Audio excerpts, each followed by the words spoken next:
We started iFixit back in 2003. So that was, I went to Cal Poly San Luis Obispo. I'm not an electrical engineer. I got a degree in industrial engineering, so you guys may know more about some of the details inside here than I do.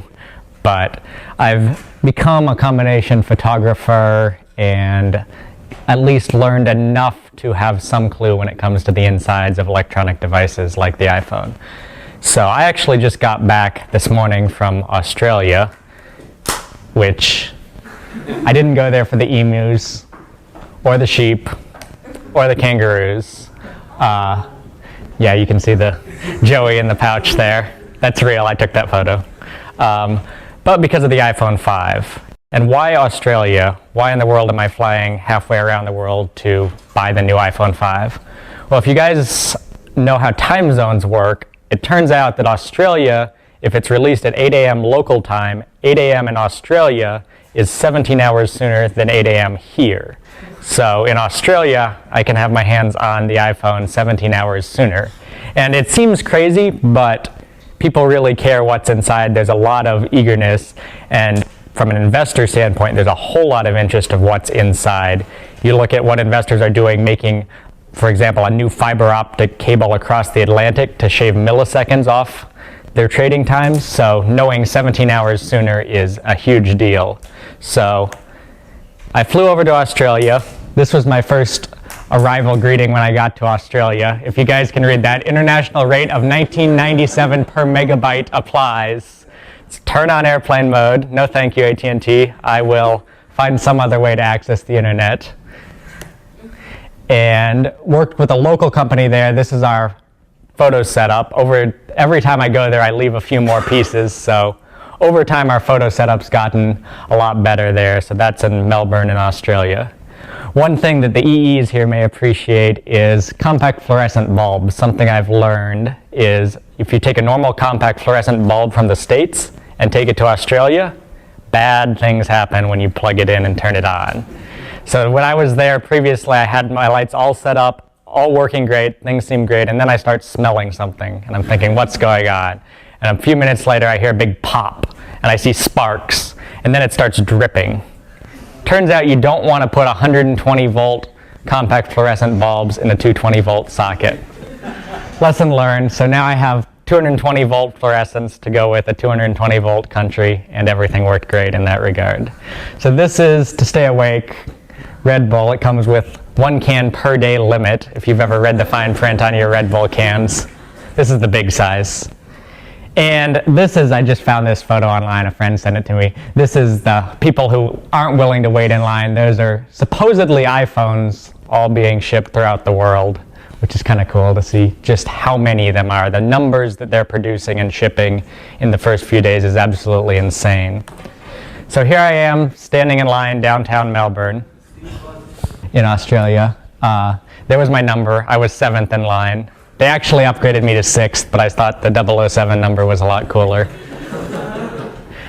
And this is, if you guys have seen some of the things on the internet, I just had to throw a few of these in. There's the iPhone 10, and then here's the iPhone 20 versus the, Galaxy 23. But anyway, back to the actual teardown. Here it is with phone in hand, and then digging into the internals. Apple likes to make it hard to get inside things, so they're using a 5-pointed screw on the outside here. We nicknamed it the Penelope screw, and the screw is about 0.8 millimeters across and has 5 sides, so it's quite the small little precision thing. So a few screws and then a suction cup to pull the front of the iPhone off, and you're inside. Apple made the iPhone 5 actually a lot easier to get inside than the previous ones in that the front comes off. On the 4 and 4S, the back came off. And the front coming off is really good from a repairability standpoint because you crack the screen, that's the thing you really care about, then it's easy to pop off that screen and put on a new one. Another interesting design thing they did, you can see here, is they've got these metal plates over lots of the connectors. And a lot of that's just so connectors don't pop off because you see a lot of times on some other devices where simply a connector comes undone and your phone could be fully functional, but if your display isn't plugged in, it's not going to work. So that's something they're doing just to make sure with it being jostled and shipping and whatever else, it's going to stay functional once it gets in the customer's hands.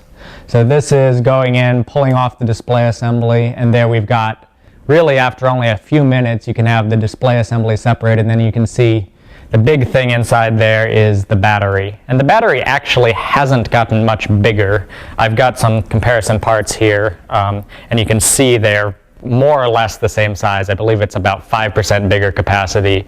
But really, Apple has not been increasing the battery size nearly as much as they've been focusing on improving the chip design and architecture so they can add LTE support and have the same size battery and at least supposedly have about the same runtime as the previous phone.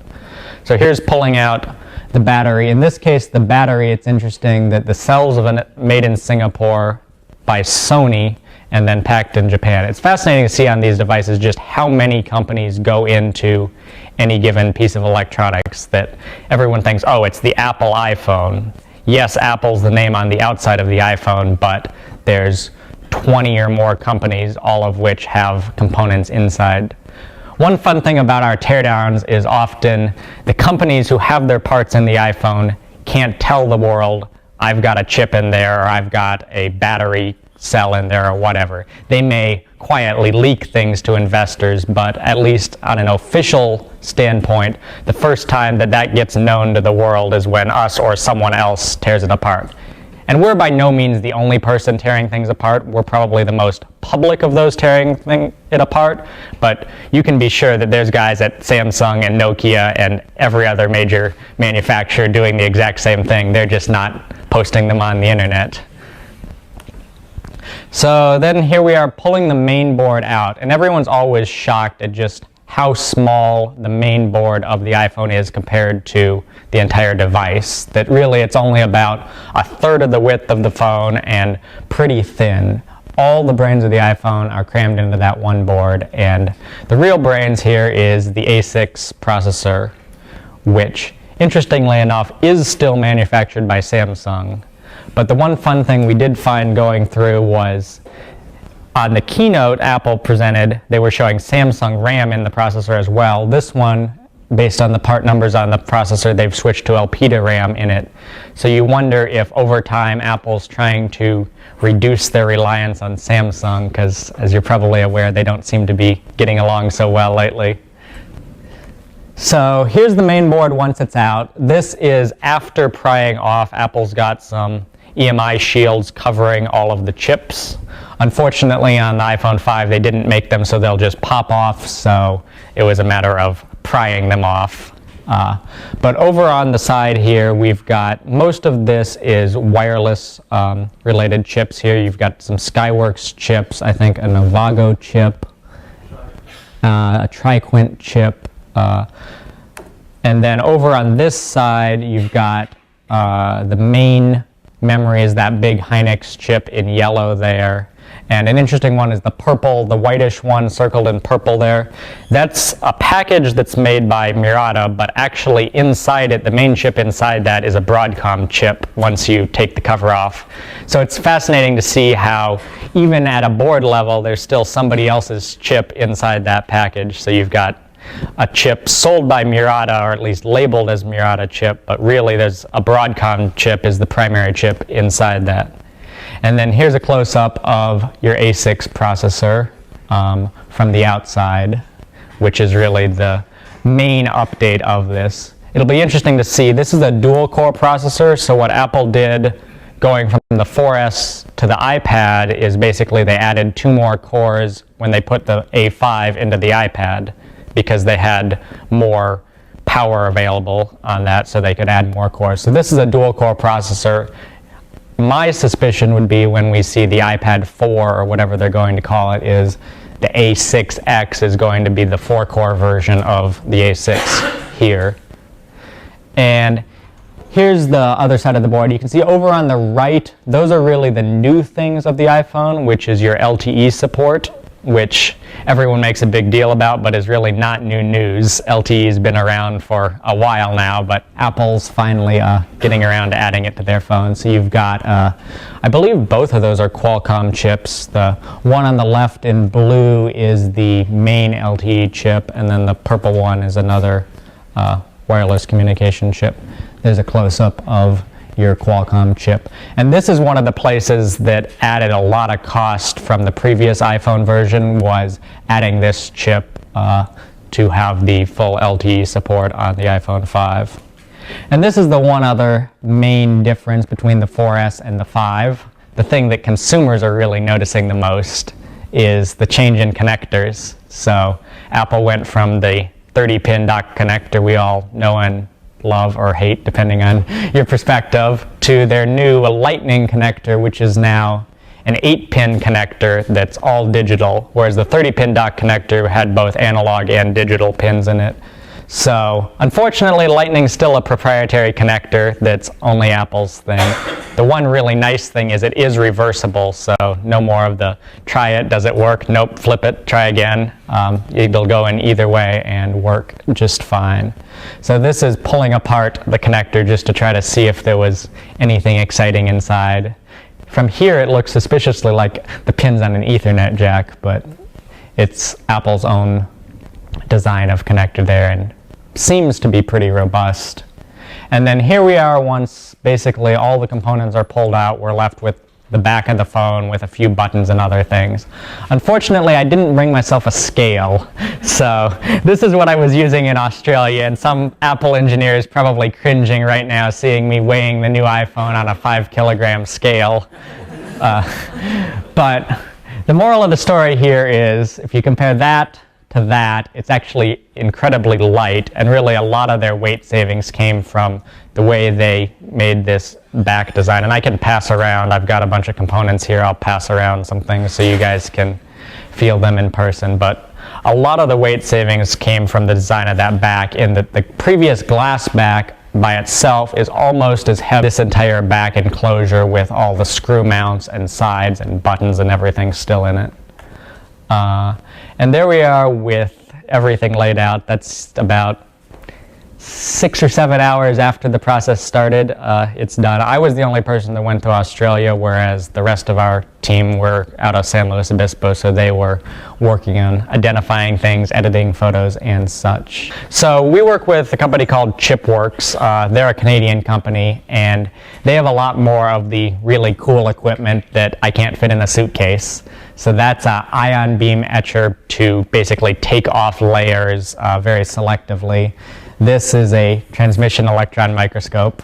Also doesn't fit in my suitcase, and I also can't afford it. That was the joke of what the wafers were going to look like. That's a zoomed-in wheat bin. But here's the top of the A6 die here. That's the machine they're using to take photos. Basically, it's a CNC picture-taking machine in that it can go around and take photos basically on a grid, and you can take a bunch of images and come up with a very high-resolution photo. This is the zoomed in of the Elpida RAM inside the A6 processor. There's, I believe, 1 gigabyte of RAM in there. This is the actual A6 processor die zoomed in. That's the markings on that. And then here's the main layout of the A6. The one really interesting thing ChipWorks was telling us is where you see it says dual ARM cores there.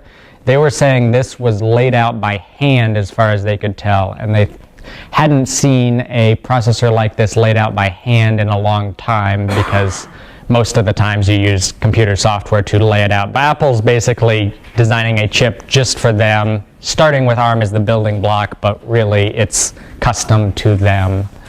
And this is a side profile view of the chip. You can see just how many layers there are in the package. I think there's 8 or 9 layers in this package, all sandwiched in top of one another. And this is another Cirrus Logic chip. I believe this is the audio codec on the phone, and that's the die on the audio codec here. And this is the Broadcom chip. This is a Broadcom wireless chip that's under that Murata package. And this is x-raying that package, so what looks like a single package you can see also has several different dies and resistors and other components inside it. I think the big one in the lower left, I think that's the Broadcom chip there. It's a Wi-Fi chip? Yeah, it's a Wi-Fi chip. I honestly didn't do the detailed analysis. I was in Australia, so I was doing the get photos of stuff. This is Chipworks analysis that they let us use, and then they do this on a professional basis for a semiconductor company. If you don't want to do your own teardown and don't have a electron microscope sitting in the corner, they'll basically do it for you. So if you're a smaller electronics manufacturer especially, you would pay them a relatively large amount of money, but a lot less than it would cost to get the equipment yourself. It's not cheap, but if you're in the business of making chips, it very well may be worth it. First, what does your job title CXO stand for? So the question was... So that's a legacy from the very early days of our business. I started the business with a co-founder, and he took the CEO role because he likes talking more than I do. But then the original idea was X was a variable, and I could put in whatever letter I felt like. So some days I play CEO, some days I'm CFO, some days I'm COO. That was the idea, and it's stuck ever since. Every once in a while, like banks or something, they're like, CXO, what's that? You're not authorized to sign this form or something, but I've stuck with the title. And my second question is, do you sell this information before you post it online? The question was if we sell the information, and no, we don't sell it. It's all free on the website. We don't do anything as far as investing or selling it to other people. So no, all our information is free, and it's really more targeted at random end users that are curious rather than a lot of the other teardowns are either specifically for investors or chip companies or that, but we just put the information out there for free. Really what we're trying to do as a business, iFixit, is we want to encourage people to open things up and repair things. So the way we make money is we sell parts and tools, so if you break your iPhone, we'll sell you a screen and we'll sell you the screwdriver to get inside. Like broken units that you recycle, or? Pretty much wherever we can. Wherever we can get them. Some do come from complete units, some come from suppliers in China. Some things like batteries, you can over time have replacement batteries, that it's something that is possible to manufacture. So it's kind of a combination of wherever we can get them. I have a 4S home button to show off. So on the iPhone 4, the home button's been a major problem reliability-wise, where people are having a home button that only works part of the time.